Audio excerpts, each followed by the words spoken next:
السلام علیکم دوستو سسلی شمالی افریقہ اور اٹلی کے درمیان بحیرہ روم میں آباد ایک جزیرہ ہے جس کا کل رقبہ 10,000 مربع فٹ ہے۔ 18ویں صدی میں اس جزیرے پر بیرونی حملہ آوروں کا قبضہ تھا جو کہ مختلف ممالک سے آ کر یہاں آباد ہوئے تھے۔ ان کا تعلق جنوبی شام، روم، عرب، فرانس اور اسپین سے تھا۔ اپنے مذہب، تہذیب اور ثقافت کو محفوظ رکھنے اور جزیرے پر اپنی اجارہ داری قائم رکھنے کی دوڑ میں یہ حملہ آور مختلف قبیلوں میں تقسیم ہو گیا۔ اقتدار کی جنگ میں سینکڑوں لاشیں گریں اور اسلحے کے زور پر قبیلوں نے ایک دوسرے کو لوٹنا شروع کر دیا۔ یوں دیکھتے ہی دیکھتے یہ سسلی خوف اور حیوانیت کی علامت بن گیا۔ وقت گزرتا گیا اور اٹلی نے سسلی پر قبضے کی کوشش شروع کر دی۔ جیسے ہی اٹلی نے قبضے کا منصوبہ بنایا تو سسلی کے تمام قبیلے اٹلی کے خلاف اکٹھے ہو گئے۔ چنانچہ اٹلی نے حملے کا منصوبہ ختم کر دیا اور سسلی کے قبیلوں کے ساتھ مذاکرات شروع کر دیے۔ مذاکرات کامیاب ہو گئے اور 1861 میں سسلی متحدہ اٹلی کا صوبہ بن گیا۔ بعد ازاں ان قبیلوں کو سسلین مافیا کہا جانے لگا۔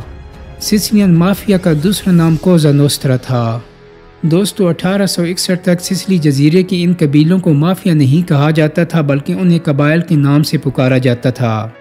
1863 میں آئمی فیسی دلی وکاریہ کے نام سے ایک ڈرامہ پیش کیا گیا جس میں قیدیوں پر ہونے والے ظلم کو موضوع بنایا گیا۔ اس ڈرامے میں پہلی مرتبہ منظم مجرموں کے گروہوں کے لیے مافیا کا لفظ استعمال کیا گیا۔ یہ ڈرامہ اٹلی میں اس قدر مشہور ہوا کہ ہر خاص عوام کے منہ پر مجرموں کے منظم گروہوں کے لیے مافیا کا نام آنے لگا۔ مگر سرکاری سطح پر مافیا لفظ پہلی مرتبہ 1865 میں فلیپو انطونیو گوالتیرو کی سرکاری رپورٹ میں لکھا گیا۔ اس رپورٹ کے بعد سسلی کے منظم جرائم پیشہ گروہوں کو سسلین مافیا لکھا پڑھا اور کہا جانے لگا۔ اب کہانی کی طرف واپس آتی ہیں۔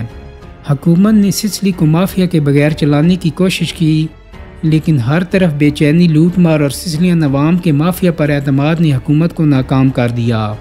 لہٰذا رومن عہدیداروں نے سسلی کو چلانے کے لیے سسلین مافیا سے باضابطہ مدد مانگ لی۔ سسلی مافیا اور حکومت کے مابین معاہدہ ہوا جس کے مطابق حکومت اور سسلین مافیا ایک دوسرے کو سپورٹ کریں گے۔ حکومت کا خیال تھا کہ یہ معاہدہ عارضی ہوگا اور حکومت کے پاؤں مضبوط ہوتے ہی مافیا سے جان چھڑا لی جائے گی، مگر حکومت کے سارے اندازے غلط ثابت ہوئے۔ مافیا کمزور ہونے کے بجائے مزید مستحکم ہو گئی، اور تو اور انہوں نے طاقت کی ایوانوں، بیوروکریسی، آرمی، پولیس اور یہاں تک کہ خفیہ ایجنسیوں میں بھی اپنے لوگ بھرتی کرنے شروع کر دیے۔ مافیا سرکاری کرپشن میں ماہر ہو گیا۔ وہ عوام کو مخصوص لوگوں کو ووٹ دینے کا حکم دیتا اور پھر وہ مخصوص لوگ بدلے میں مافیا کو سرکاری سپورٹ دیتے تھے۔ یہاں تک کہ کیتھولک چرچ بھی مافیا کی سپورٹ کرتے تھے اور اپنی زمینوں اور عمارتوں کی حفاظت کے لیے بھی سسلین مافیا کے مرہون منت تھے۔ مافیا کو مزید مضبوط کرنے کے لیے مافیا چیف نے حلف لینے کی تقاریب منعقد کروانا شروع کر دیں۔ اس تقریب میں ہر نئے آنے والے مافیا ممبر سے حلف لیا جاتا تھا۔ اس حلف نامے کو امیرتا کہا جاتا تھا۔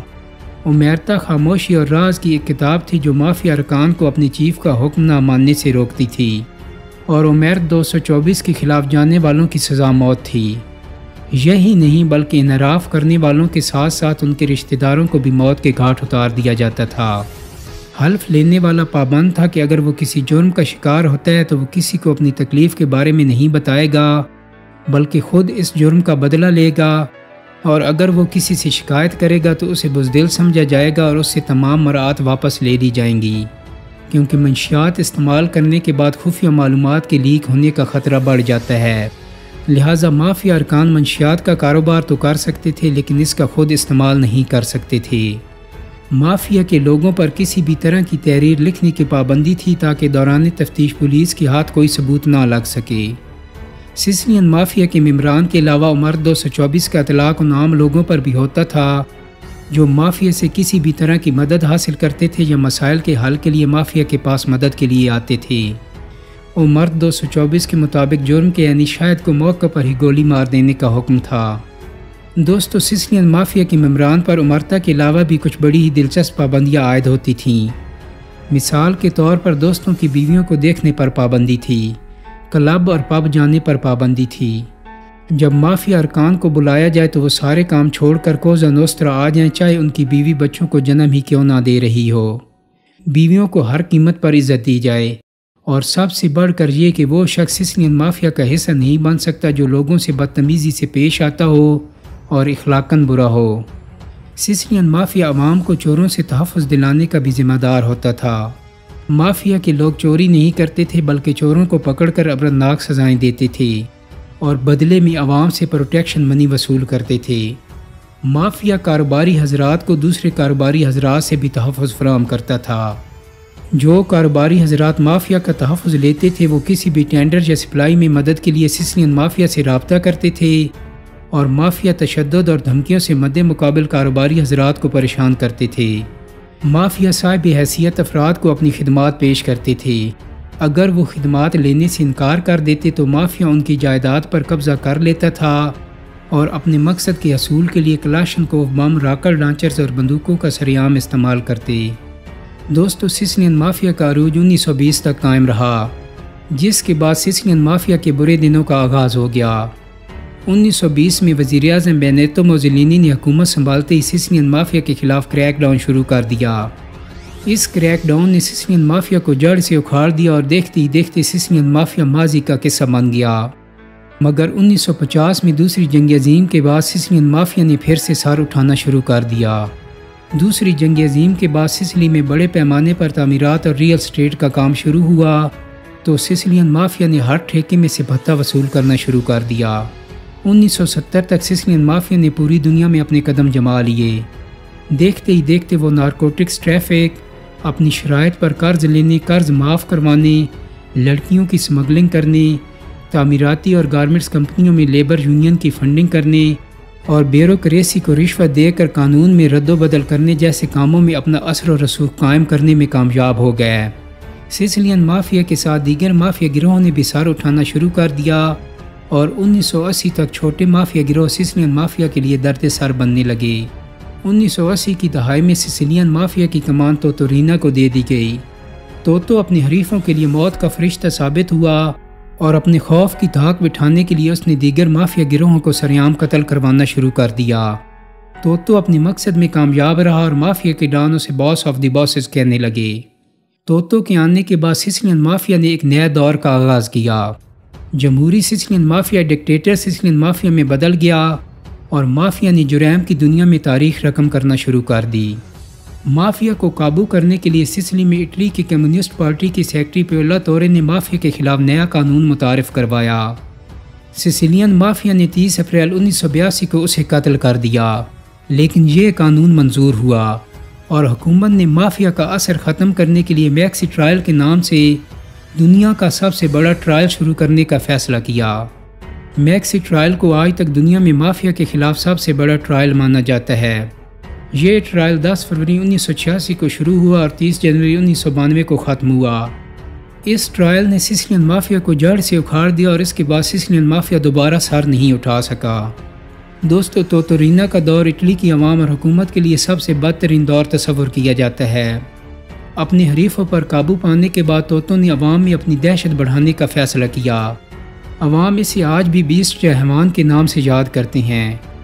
1990 کی دہائی میں توتو کے خلاف کیس کرنے والوں، سننے والوں اور گواہی دینے والوں کو سرعام قتل کرنا شروع کر دیا گیا۔ مثال کے طور پر اٹلی حکومت نے آرمی جنرل کارلو البرتو دیلو کو سسلین مافیا کو ختم کرنے کے لیے سسلی بھجوایا۔ مافیا نے اسے کچھ ہی عرصے میں بیوی اور ڈرائیور سمیت 3 ستمبر 1982 کو قتل کر دیا۔ 30 دسمبر 1984 کو توتو نے ٹرین میں بم دھماکہ کروایا جس کے نتیجے میں 17 معصوم لوگوں کی جان گئی اور 270 سے زائد لوگ زخمی ہوئے۔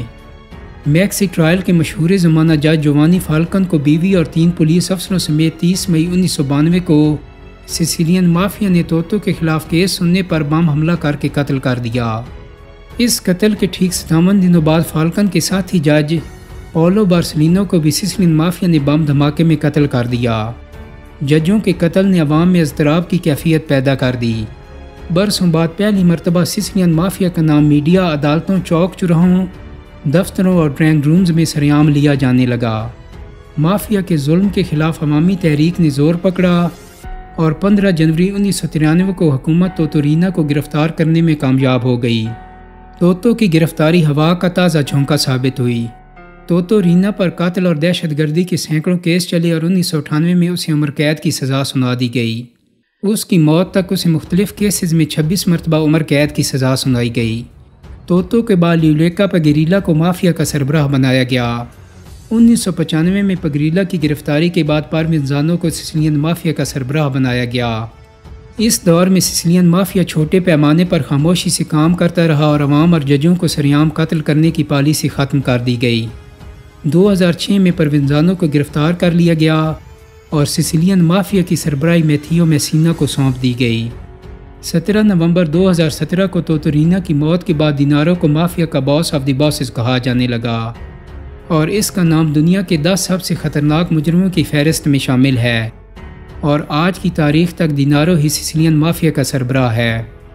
دوستو، سسلین مافیا کے متعلق بیان کیے گئے حقائق کو اپنے سامنے رکھیں تو آپ کو یہ جان کر حیرت ہوگی کہ سسلین مافیا اس وقت مضبوط ہوا جب اٹلی کی ریاست نے اسے سرکاری طور پر اپنا پارٹنر بنا لیا، اور جس دن وزیر اعظم نے اس کے خلاف کریک ڈاؤن شروع کیا تب سے سسلین مافیا کی گرفت کمزور پڑنے لگی۔